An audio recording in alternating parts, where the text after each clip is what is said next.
Madam తెలంగాణకి సంబంధించి మాజీ ముఖ్యమంత్రి కేసీఆర్ గారి కుటుంబం కేటీఆర్ గారు అఫిడవిట్ సమర్పించినప్పుడు ఆ అఫిడవిట్లో చాలా తప్పులు ఉన్నాయని చెప్పి మొత్తం ఇప్పుడు ఒక పెద్ద రూమర్ అని చెప్పలేను నేను, నాకు నిజమెంత అబద్ధమెంతో తెలియదు కాబట్టి. సో వాళ్ళ కొడుక్కి సంబంధించి ఆయన ఇండిపెండెంట్ కాదు డిపెండెంట్ అని చెప్పి ఆయన పేరు మీద ఉన్న ఆస్తులు ఏంటి అన్నది కూడా ఏం చెప్పలేదు. ఇందులో అసలు నిజం ఎంత ఉంది, అబద్ధం ఎంత ఉంది అంటారు?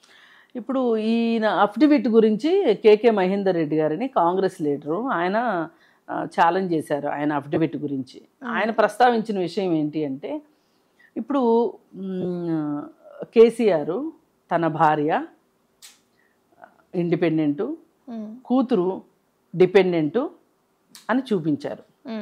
కానీ కొడుకు హిమాన్షు విషయం వచ్చేసరికి అతన్ని ఇండిపెండెంట్గా చూపించారు. ఎందుకంటే మేజర్ అయ్యాడు కాబట్టి డిపెండెంట్ కాదు అని చెప్పి ఇండిపెండెంట్ అని చూపించడం జరిగింది. అయితే ఇప్పుడు హిమాన్షు పేరు మీద 18 ఎకరాలు ఒక చోట, 4 ఎకరాలు ఒక చోట పొలం కొనటం జరిగింది. ఈ డబ్బుల్ని తానే సమకూర్చినట్లుగా చూపించలా. ఎందుకు చూపించలేదు అంటే అతను మేజర్ కాబట్టి చూపించలేదు.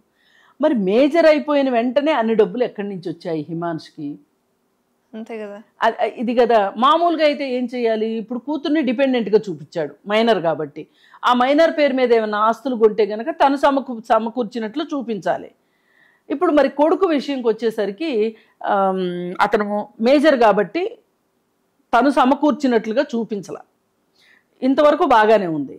కానీ ఇప్పుడు ప్రశ్న ఏంటి అంటే, అతను మేజర్ అయినంత మాత్రాన ఆ ఆస్తిని కొనడానికి డబ్బులు ఎక్కడి నుంచి వచ్చినాయి హిమాన్షుకి? ఎవరిచ్చారు? ఇప్పుడు ఎవరిస్తారు? మహా అయితే కేసీఆర్ అన్నా ఇవ్వాలి మనవడి కోసం, కవిత అయినా ఇవ్వాలి మేనగోళ్ల కోసం, లేదు కేసీఆర్ భార్య శోభ అయినా ఇవ్వాలి మనవడి కోసం, ఇప్పుడు కేటీఆర్ భార్య శైలిమ అయినా ఇవ్వాలి, కేటీఆర్ అయినా ఇవ్వాలి. ఈ 5గురే ఇవ్వగలుగుతారు అతనికి డబ్బుల్ని. ఈ 5గురు ఇచ్చినట్లుగా ఎక్కడా చూపించలా. మరి హిమాన్షు ఏం చేసి సంపాదించాడు ఈ డబ్బుల్ని? ఈ 22 ఎకరాలు సంపాదించడానికి డబ్బులు ఎక్కడే హిమాన్షుకి? అంటే ఏమనుకుంటారంటే, అధికారం తలకెక్కిన తర్వాత మేమేం చేసినా కరెక్టు, మమ్మల్ని పట్టుకునే వాళ్ళు ఎవరు, ఇవన్నీ ఎవరు చూడబోయారులే అని చెప్పి ధీమా అన్నమాట. అసలు ఈ అఫిడవిట్ చెక్ చేసినప్పుడే, ఈయన ఎన్నికల అఫిడవిట్ స్క్రూట్నీకి వెళ్ళినప్పుడే పట్టుకోవాల్సిన విషయం ఇది. అవును, అప్పుడు పట్టుకోలే. అప్పుడు ఎందుకు పట్టుకోలేదంటే యువరాజు ఆయన. అవును, కేసీఆర్ గారి కొడుకు యువరాజు, ఆయన మహారాజు అయితే ఈయన యువరాజు. యువరాజు జోలికి వెళ్ళకూడదు. యువరాజు జోలికి వెళ్తే ఎట్లా? ఏమో రేపొద్దు మళ్ళీ బీఆర్ఎస్ వస్తే ఎట్లా? వస్తే మన సంగతి చూస్తారు కదా. అంటే వీళ్ళు అధికారులకి ఈ మాదిరి ట్రైనింగ్ ఇచ్చి పెట్టారు. అవును, అధికారంలో ఉన్న వాళ్ళు ఏ తప్పు చేసినా చెల్లుతుంది అన్నట్లు చేశారు. ఇది ముఖ్యంగా నేర్చుకోవాల్సింది ఏంటంటే, రాజకీయ నాయకులు ఎలా ఉన్నప్పటికీ అధికారులు ఈ తప్పు చేయకూడదు. మీరు ప్రభుత్వం డబ్బులు తింటున్నారు, ప్రభుత్వం మీరు పనిచేసే తీసుకుంటున్నారు జీతాలు, కాదని కాదు.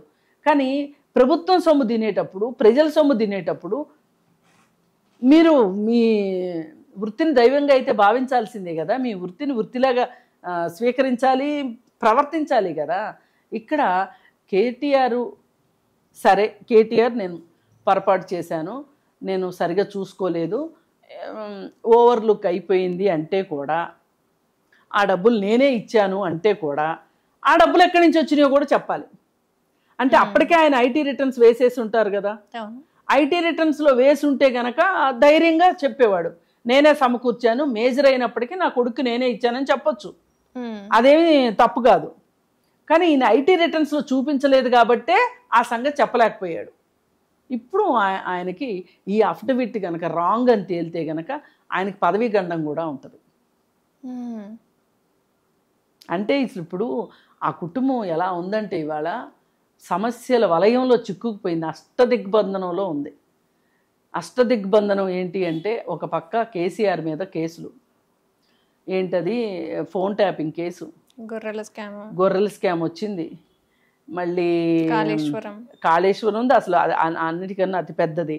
ఇంకొకటి ఎలక్ట్రిసిటీ రెగ్యులేటరీ అథారిటీకి సంబంధించి ఎలక్ట్రిసిటీ ఛార్జీలు, అంటే ఎలక్ట్రిసిటీ మీరు డిస్కమ్ల నుంచి ఏ డిస్కమ్ నుంచి ఎంత పెట్టి కొన్నారు, అది టెండర్లు పిలిచి కొన్నారా, పిలవకుండా కొన్నారా, మీరు ఆయన ఎవరైతే ఉన్నాడో ప్రభాకర్ రావు గారు సిఎండి, ఆ సిఎండి ఏం చెప్తున్నాడు, కేసీఆర్ ఏం చెప్తే అది చేశాను అని చెప్తున్నాడు.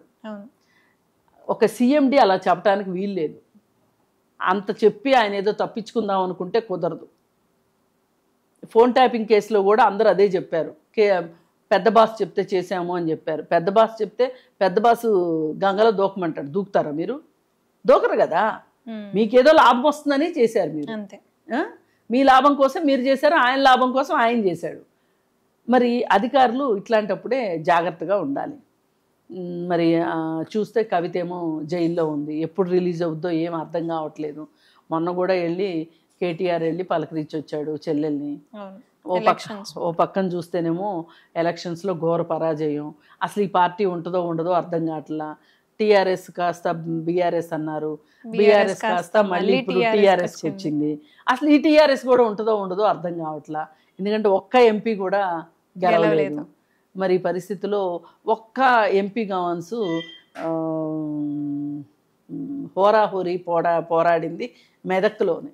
మిగతా అన్ని చోట్ల పెద్ద మీరు రెండో స్థానంలోకి కూడా రాలేదు, చాలా చోట్ల డిపాజిట్లు కూడా దక్కలేదు మీకు.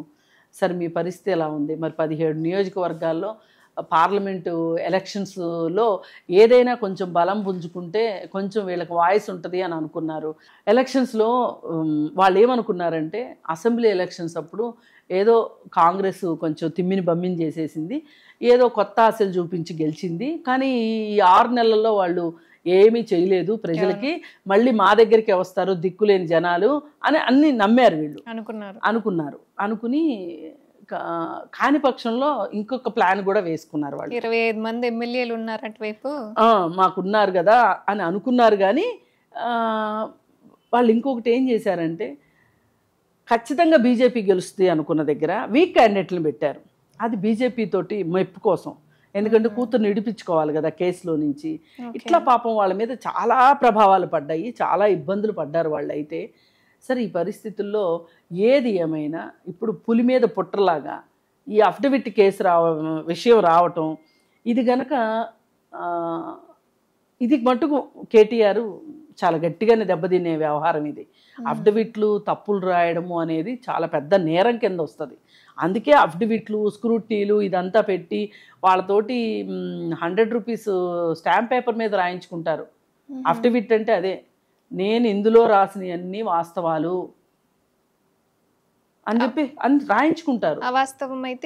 అవాస్తవం అయితే కేసే కదా. మనం ఏదైనా ఒక అఫిడవిట్ ఇస్తాం, ఇప్పుడు మనం ఒక సర్టిఫికెట్ పోయింది అనుకోండి, గవర్నమెంట్కి మనం ఒక అఫిడవిట్ ఇవ్వాలి, ఏమండి నా ఇంటర్మీడియట్ సర్టిఫికెట్ పోయిందండి అని. సెకండ్ మనం ఇంటర్మీడియట్ బోర్డ్ ఆఫ్ ఇంటర్మీడియట్ దానికి ఒక అప్లికేషన్ పెట్టుకుంటాం. కానీ ఎందుకు అఫిడవిట్ అంటే అర్థం ఏంటి? నిజంగానే పోయింది అని చెప్పి, నిజంగానే మనం ఒక పోలీస్ కేసు పెడతాం, నిజంగానే పోలీసులు రిపోర్ట్ ఇస్తారు నిజమే ఈ సర్టిఫికెట్ పోయింది అని. అప్పుడు బోర్డు వాళ్ళు మనకు సర్టిఫికెట్ ఇస్తారు. కానీ కొన్ని రోజులు పోయిన తర్వాత ఈ సర్టిఫికెట్ నువ్వు ఎవరికో తాకట్టు పెట్టి ఆ సర్టిఫికెట్ దొరికింది అనుకోండి, ఇంకెవరైనా చెప్పారనుకోండి ఇట్లా సర్టిఫికెట్ దొరికింది అని, ఇప్పుడు ఒకవేళ పోయిన సర్టిఫికెట్ దొరికితే కూడా అది కూడా ప్రభుత్వం దృష్టికి తీసుకురావాలి. నువ్వు ఒక డూప్లికేట్ పెట్టుకుని ఒక ఒరిజినల్ పెట్టుకుంటానంటే కుదరదు, ఎందుకంటే నువ్వు అప్పుడు అఫిడవిట్ ఇచ్చున్నావు కదా, వాళ్ళకి ఈ డూప్లికేట్ తీసుకెళ్ళి వాళ్ళకి సరెండర్ చేసేయాలి. అంటే అంత పకడ్బందీగా ఉంటాయి.